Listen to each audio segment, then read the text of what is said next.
It's a Rick and Bubba news update. It's a Rick and Bubba news update. It's a Rick and Bubba news update. If you live in and around the state of Alabama, you have seen the show and our names being lumped into a couple of very poorly written stories. One that I saw at least one of the TV stations took the time to actually put some of our comments from us on. The others have included us in stories, and it seems to me, as far as we're concerned, everybody has kind of gotten away from the original point. There's no secret that we do this show from a biblical worldview. We are Christians. We talk about that openly. We do secular radio and TV, but just like other people who have their beliefs and they infiltrate those into their worldview, so do we. And in this country, for now, you still have the right to do that. I know those rights are starting to be taken away at every turn, but the country is facing this dilemma about who defines marriage. As we have said on the show many times, if for Christians, the Bible defines marriage. Some people agree or disagree with what God said or didn't say. That one's weird to me. But then you've got people saying, well, the federal government, Defense of Marriage Act, well, they finally, once and for all, we're going to define marriage in this country. That's been overruled. Then the state said, we'll do it. We'll vote. The people voted overwhelmingly that they did not want it. Matter of fact, even in California, by the way, could not get it. Darn, and now lower court judges have come in and said, nope, can't do that. Going to overrule that. That's not except in Cincinnati. Except in Cincinnati, yeah. That's not acceptable. And so now the Supreme Court is going to eventually rule on this coming up this summer. Well, we think they are. We think they are. You know, so many times we've wanted the Supreme Court to just go, this is the way it's going to be. And so many times you don't get that. You get this gray kind of, in this case, in that area example, it's kind of hard to figure out sometimes. Well, it has been a weekend, obviously, Now, the thing we do now, instead of debating, if we're mad about something, we have to go attack the messenger instead of just trying to present our opinion. I don't know what attacking us accomplishes for anyone in this, but at the end of the day, here's the deal. Today is a day for Alabama. This is the 37th state now to deal with this, where the people have voted that they want the marriage defined in their state as one man, one woman, and a lower court has overruled that. And so today, the probate judges, and Bubba, I thought when you and I had the discussion about a Daniel moment, I actually thought that you don't have to believe what we believe, but and we were addressing the people who say they believe what we believe. If you are in any position of authority and you are a follower of Christ, and then somebody says you're going to sign your name or condone something that your belief system says is wrong. We had this with Hobby Lobby when they were going to be told you will provide for abortion in your health care, and they said, no, we can't do that. The Catholic Church, who has different businesses, we can't do that. So this is we're going to see this a lot. Well, we started asking the question, what will the probate judges do who share our point of view, and what should you do?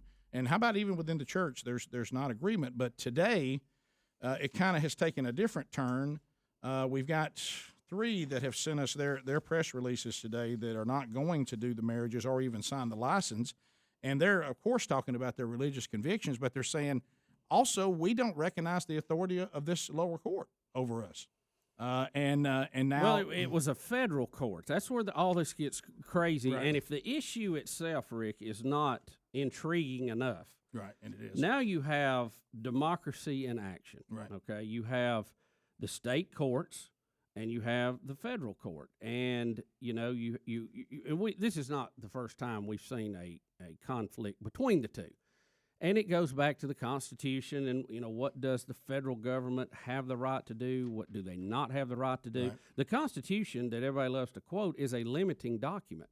But it is strange how this is going to play out because, first off, the funniest part of this, if there is some comedy in it, is a probate judge you think would be a pretty safe job, that you wouldn't be in the middle of controversy. Right. So here it is on the front line today. You have a federal judge who has ruled that the state law is unconstitutional. Well, does that mean now that applies to that particular case? Is that for all cases, all counties, whatever? Well, then the state comes back and says, no, you don't have authority in this area to make law in our state. So you have a federal judge that has said one thing, and now you have, and it's being clarified. It was clarified last night in a document by the Chief Justice of the Supreme Court in Alabama, Roy Moore, who I think some people are confusing a couple of things. Roy Moore is very conservative and a Bible believer like us, and he believes like we do on the issue. But I think what he's saying, if you take time to read what he says, he's quoting the state laws and says that does not mean everybody falls under this at this time. Right. And even the Attorney General of the state, who appealed this to the 11th Circuit of Court, who is over that federal judge, and they have appealed to the Supreme Court, saying, don't make us change the system until you guys finally drop the hammer on this, which will be in about 6 months. Well, and that's where these judges who sent us... So you got a conflict. Yeah. I guess if you're a probate judge, you've got a federal judge telling you to do one thing, your state Supreme Court judge, who you answer to, telling you something else. So it, aside from the moral, spiritual, social aspect of it, you have a constitutional and government issue, which is also intriguing. Well, and that leads this to this, and I'll read exactly what they sent us, and it goes in line with what you just said. And, as far as what Bubba said, the social part, the biblical part, the church's response, all of that, we're both on record of exactly what we said. That's right there on our YouTube channel. You can find it anywhere. So if you really want to know, if you're gonna come against us, at least be informed about what we've said and haven't said.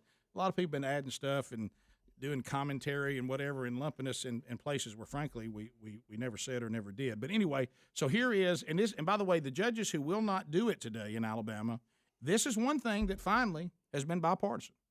It's Democrats, it's Republicans, it's black, it's white, it's male, it's female.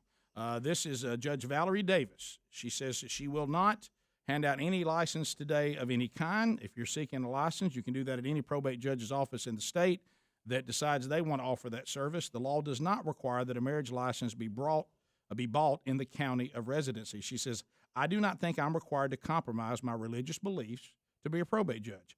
Alabama law does not mandate me to issue marriage licenses to anyone of any gender.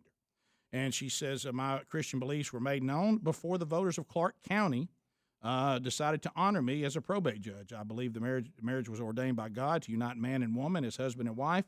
To compel me to act in some other definition of marriage goes against God's word. This decision gives me the freedom to obey God and follow my Christian beliefs while operating in accordance with the law. So they're saying, look, we're not even breaking the law by not doing it. And I think that's key, because a lot of people thought they were going to do something where they break the law today. Right. She says in 2006, Clark County voted for me, and they also voted over 80% in favor of an amendment to the state constitution that defines marriage as a union between a man and a woman. The United States, back to your point, Bubba, the United States Supreme Court is expected to rule by early summer on whether state officials, like myself, can use the power to issue marriage licenses only for a man and a woman, meaning that decision has not been made. Right. So you can't say today that we're even lawfully required to hand out any license to anybody. And where the catch is in that, maybe in the wording, the state law that I read last night, says that probate judges may issue marriage licenses. They're not required to. That's in a press release we got from another one. Pike County probate judge Wes Allen says the people of Pike County elected me to perform my duties, also elected me because of who I am and the values I live by. Here's your point. Allen points to the word may and the statute to show that Alabama law does not mandate that he issue marriage license at all under the Alabama Law Code Section 30-1-7. He said the word may